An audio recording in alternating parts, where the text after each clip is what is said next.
Siemens analysis, వీర్య పరీక్ష. ఇది మగవారికి అతి ముఖ్యమైన పరీక్ష. ఎప్పుడు చేయాలి? భర్త భార్య కలిసిన తర్వాత కానీ, ఇజాక్యులేషన్ అయిన తర్వాత కానీ 3 to 7 days గ్యాప్తో చేయాలి. ఎక్కడ చేయాలి?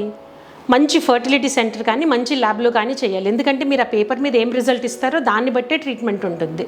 రిజల్ట్ బాగుంటే కరెక్ట్ ట్రీట్మెంట్ వస్తుంది. సో ఏం చూస్తారు సీమెన్ అనాలిసిస్లో?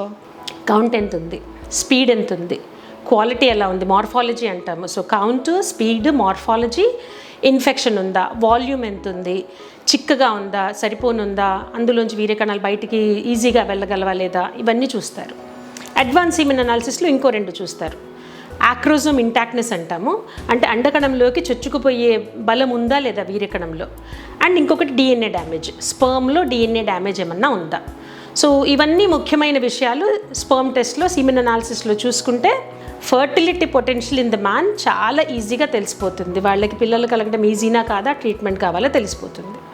ఎన్నాళ్ళకి ఒకసారి రిపీట్ చేయాలి ఇది?